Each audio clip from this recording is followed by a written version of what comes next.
बंदा अंदर जाके देख के आया। हाँ। बॉडी हमने उसको आई कर दिया था, वो जाके फेस वेरीफाई करके आया। कितने बजे आया?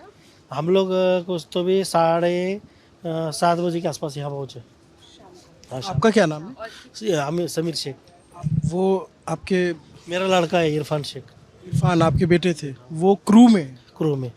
क्या हुआ, मतलब क्या बात हुई आपकी जब यहाँ आए?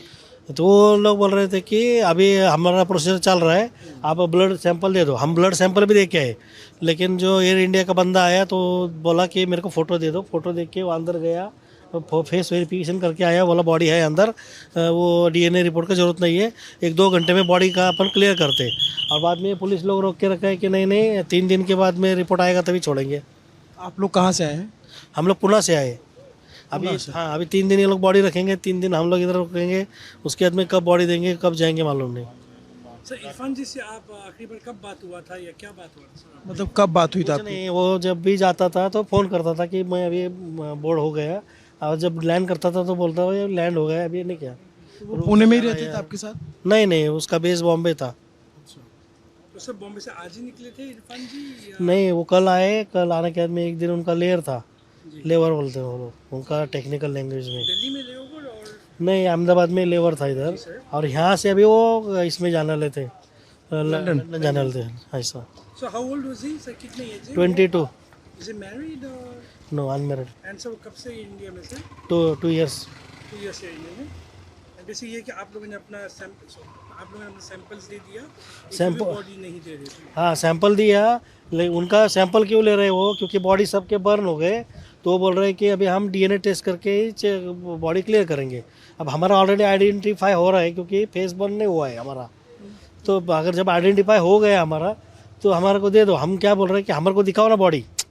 जब कंपनी का बंदा जाके बॉडी देख के आया तो फैमिली मेम्बर को एक जन को बॉडी दिखाओ, उसने एक बार कंफर्म कर लिया तो सवाल खत्म हो गया। अगर हमारा बॉडी नहीं होगा तो हम दूसरे का थोड़ी लेके जाएंगे, हम हमारे बेटे के लिए वो वेट करेंगे अपने आप। फिर हम थोड़ी किसी का बॉडी लेके ना, हमारे को बॉडी दिखाओ।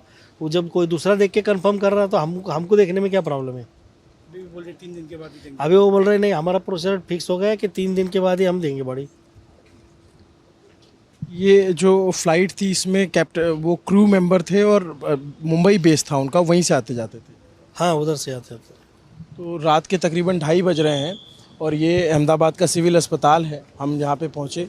ये इरफान के पिता हैं। 2-3 घंटे में प्रोसीजर कंप्लीट करेंगे बोले थे, 2-3 घंटे में। अभी तक हम लोग रुके और अभी मालूम पड़ गया कि ये लोग नहीं देने वाले करके, ऐसा हो गया। अभी हम लोग उनसे ऑफिशियल से बात भी करके आए तो वो बोल रहे कि ये लोग नहीं मान रहे, अभी कल सवेरे देखते। सर आप रहने वाले पुणे के हैं आप? अभी हम रहने को पुणे है। अभी कंपनी ने, एयर इंडिया ने हमारे लिए रूम का अरेंजमेंट किया, हम उधर जा रहे हैं।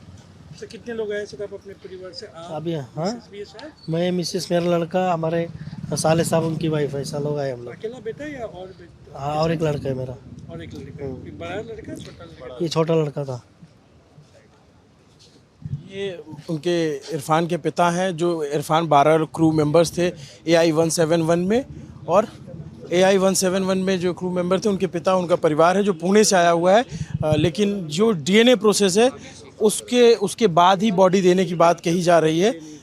आप लोग की बात हुई, आप भी गए थे बात करने? ना, मैंने बात, आप उनके भाई हो? हाँ मैं भाई हूँ, मैंने बात की थी तो वो बोल रहे कि नहीं क्या ये बॉडी जो है ना, मतलब जो बॉडी है वो आइडेंटिफाई हो रही है, मगर फिर भी बॉडी दे नहीं रहे, पता नहीं क्यों। तो आपने अस्पताल के हायर अथॉरिटीज से बात? नहीं, वो अंदर ही नहीं जाने दे रहे। अंदर जाने नहीं दे रहे।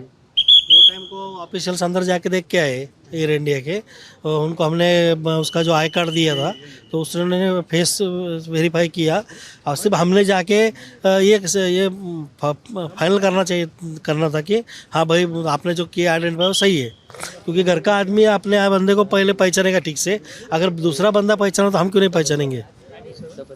तो बस हमको जाके एक बार उन्होंने दिखाया होता, हमने देख लिया होता, हम कंफर्म करते, हम हमारा बॉडी लेके चले जाते। आमिर, आपकी इरफान से कब बात हुई थी आखिरी बार?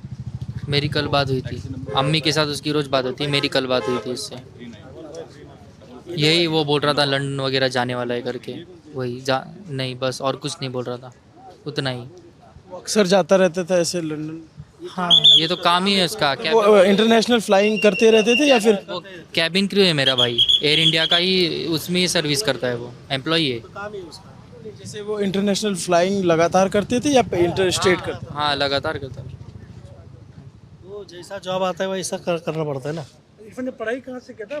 पुणे से ही किया था या? हाँ पुणे से। अब्बा वो देखो ना, अम्मी की तबीयत खराब चलो 5539। है। उनकी माता जी हैं, उनकी तबीयत ख़राब है। तो ये रात के तकरीबन 2:30 बज रहे हैं। ये अहमदाबाद का सिविल अस्पताल है और जो चीज़ जो परिवार आया बात करने की, हमने उनकी बात आप तक पहुंचाने की कोशिश की और उनकी बात प्रशासन तक पहुंची। ये भी हमारी कोशिश है कि अगर जो उनकी मांग है, अगर वो पहचान कर पा रहे हैं तो उनको सुना जाए। लेकिन जो इन तस्वीरों में आपको दिख रहा होगा उससे इतर जो नहीं दिख रहा है, मैं आपको बता देता हूँ। नमस्ते, मेरा नाम अभिनव पांडे है और लल्लन टॉप की टीम रात के तकरीबन 2:30 बजे अहमदाबाद पहुँच चुकी है क्रैश के बाद इस अस्पताल में। अभी इस अस्पताल में ये पोस्टमार्टम हाउस है और इस हाउस के बाहर एक अजीब सी दुर्गंध है। अजीब सी दुर्गंध कहेंगे या फिर वो जो जलने की बहुत सारी बदबू होती है बहुत ज़्यादा, वो पूरे इलाके में जो है पसरी हुई। आप देखेंगे ज़्यादातर पुलिस के जवान जो हैं वो मास्क लगाए हुए हैं। ये पोस्टमार्टम हाउस है और पोस्टमार्टम हाउस के बाहर ये रात के 2:30 बजे अभी भी पुलिस वाले हैं। थोड़ी देर पे यहाँ पे परिजन आते हैं, लोग पहचान करने के लिए आते हैं। इससे बहुत थोड़ी देर पहले बहुत सारे स्टूडेंट आए थे मेडिकल के, जो क्योंकि उनके जो साथी थे, जो क्योंकि मेस पे प्लेन गिरा था और उनमें उनकी कई लोगों की जान गई है, तो वो भी आइडेंटिफाई करने की कोशिश कर रहे हैं कि कौन कौन है, कौन कौन था, कौन कौन नहीं था। वहाँ पे फ़ोटो के ज़रिए वो मिलान कर रहे हैं। अभी भी बहुत सारे स्टूडेंट कुछ मिसिंग रिपोर्ट कर रहे हैं कि कुछ लोग मिसिंग हैं। एग्जैक्ट नंबर नहीं बता पा रहे हैं कोई भी। ये अभी अस्पताल परिसर की तस्वीरें हैं और यहाँ से ही थोड़ी दूर पे तकरीबन 200-250 मीटर दूर ही, माफ़ कीजिएगा, 200-250 मीटर दूर ही वो जगह है जहाँ पे प्लेन क्रैश हुआ। वो जो मेडिकल कॉलेज है और उसका हॉस्टल और उस हॉस्टल का मेस, वो थोड़ी ही दूर पे है। उस एरिए को फ़िलहाल के लिए कॉर्डन ऑफ किया गया है। रात को उधर किसी को जाने नहीं दिया जा रहा है। वजह यह है कि बहुत सारी बॉडीज़, 265 बॉडीज़ कंफर्म कर दी हैं अथॉरिटीज़ ने और उसके बाद ये प्रक्रिया है कि वो डीएनए सैंपल लिए जाएंगे सभी बॉडीज़ से और उनके परिजनों से। तो इसलिए उस एरिया को पूरा कॉर्डन ऑफ कर रखा है कि ताकि कोई इस तरीके से छेड़छाड़ या कोई डिस्टरबेंस ना हो कुछ। और उसके अलावा जो डीजीसीए की जांच होगी, बोइंग खुद आएगी कंपनी, वो भी देखने जाएगी। एयर इंडिया के तमाम आला अधिकारी यहाँ जांच करने में लगे हैं। ब्लैक बॉक्स खोजा जाएगा। वो ब्लैक बॉक्स प्लेन में लगी वो चीज़ होती है जो क्रैश के बाद भी सलामत रहती है और उससे फिर सारा मूवमेंट पता चलता है, प्लेन में क्या हुआ, आखिरी बातचीत क्या हुई, सब कुछ उस ब्लैक बॉक्स में रिकॉर्ड होता है और ब्लैक बॉक्स के ज़रिए ही ये खोला जाता है। ये एग्जैक्ट तहकीकात तक पहुंचते हैं कि कैसे प्लेन क्रैश हुआ, क्या वजह हुई, आखिर बातचीत क्या रही, प्लेन में क्या गड़बड़ी आई। उस ब्लैक बॉक्स के ज़रिए ही पता करने की कोशिश होती है। तो उसको कलेक्ट किया जाएगा। ब्लैक बॉक्स का कलर जो होता है उसके लिए बताया जाता है कि वो नारंगी रंग का एक बॉक्स होता है, उसी को ब्लैक बॉक्स कहा जाता है और उसको भी अभी तमाम चीज़ें खोजी जाएंगी, तमाम उस पर पड़ताल बाकी है। और सबसे बड़ी बात ये कि 50 सेकंड, मात्र 50 सेकंड, अगर आपने वो वीडियो देखा होगा जो प्लेन टेक ऑफ कर रहा है, मैं बहुत ही मतलब जब वो वीडियो देखे तो हम सब कोई बहुत आश्चर्य में थे। बहुत ही ज़्यादा दुखद, बहुत ही ज़्यादा ट्रेजिक और बहुत ही ज़्यादा ऐसा लगता है कि बहुत बड़ी चूक हुई या बहुत बड़ा हादसा कैसे हुआ, क्योंकि बोइंग 787 जो प्लेन है बहुत बड़ा विमान होता है, उसमें 1,500 लीटर फ्यूल था। तो मतलब आप समझिए कि जैसे अगर प्लेन लैंड कर रहा हो तब उसमें फ्यूल कम होता है, लेकिन जब टेक ऑफ करता है तो फुल ऑफ फ्यूल होता है। अगर उतने फ्यूल के साथ पायलट जो है वो लैंडिंग भी नहीं कर सकता, इतना ज़्यादा उसका वज़न होता है। क्योंकि अगर फ्यूल ज़्यादा होता है तो पायलट कई बार चक्कर लगाते हैं और फ्यूल को कम करते हैं, उसके बाद वो लैंड करते हैं। तो इसीलिए आप देखेंगे उस तरीके का एक्सप्लोजन देखने को मिला कि जैसे ही प्लेन गिरा और इतना बड़ा धमाका हुआ। वहाँ पे मेस में जो बच्चे खाना खा रहे थे वो भी हताहत हुए। मतलब एक बार को समझ में नहीं आता कि ज़िंदगी क्या है। कोई प्लेन में जा रहा है, लंदन जा रहे हैं, लंदन का वीज़ा लगा, खुश हैं, परिवार से मिलने जा रहे हैं, छुट्टियां मनाने जा रहे हैं, बच्चों को से मिलने जा रहे हैं, माता पिता से मिलने जा रहे हैं, या यहाँ आए थे, यहाँ से लंदन वापस जा रहे हैं। सब कुछ सकुशल था, खुशी में। वो प्लेन जब उड़ता है, जब टेक ऑफ होता है तो हर किसी को लगता है कि हाँ फाइनली अब हम जा रहे हैं। लेकिन इतनी दूर जाएंगे ये ना उनको पता होगा ना उनके परिवार वालों को पता होगा। पायलट को लेकर बहुत सारी बात कही जाती है, लेकिन आप सोचिए वो 2 पायलट जो केबिन में बैठे होते हैं, जो कॉकपिट में बैठे होते हैं, वो सबसे पहले मौत देखते हैं। वो सबसे पहले उनको दिख रहा होता है कि अब हम मरने वाले हैं, क्योंकि उनको पता है कि अब उनके हाथ में चीज़ें नहीं। पायलट ही आखिरी व्यक्ति होता है प्लेन में जो कंट्रोल करता है, जो जिसके हाथ में तमाम जिंदगियां होती हैं। जब उसको पता चल जाए कि नहीं अब हमारे हाथ में चीज़ नहीं है और वो इतने कम टाइम में हो, तो फिर रिएक्शन करना भी बहुत मुश्किल हो जाता है कि 600 फीट की ऊंचाई कुछ भी ऊंचाई नहीं होती है।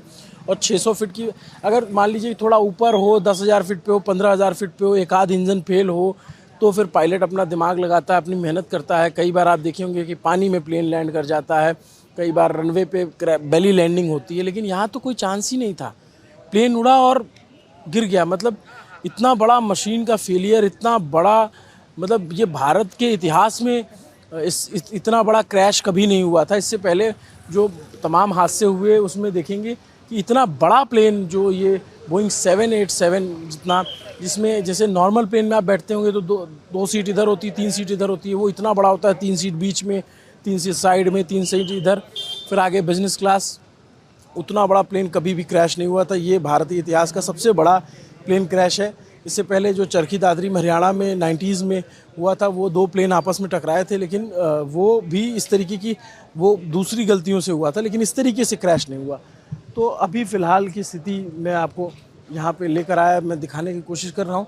लल्लन टॉप की कोशिश रहेगी कि आपको सही सूचना, ऑथेंटिक जानकारी, सही फैक्ट के साथ, बिना किसी शोर शराबे तक से पहुंचाया जा सके, क्योंकि बहुत ही संवेदनशील मसला है। जब हम इसको रिपोर्टिंग करने आए तो हमें भी बहुत ही ऐसा लगता है कि किसी से क्या पूछें, क्या बात करें, कैसे बोलें, मतलब उनका दर्द कैसे बयां की करवाएं, कैसे दिखाएं, या फिर जो, लेकिन इन सब के बीच सवाल है 2 लोगों से, तो बहुत ही गंभीर सवाल है। पहला एयर इंडिया से कि तमाम शिकायतों के बाद भी आप क्यों नहीं चेते, क्यों नहीं जागे, और दूसरा बोइंग से कि बोइंग जो कंपनी जो विमान बनाती है, इतना बड़ा फेलियर कैसे हुआ।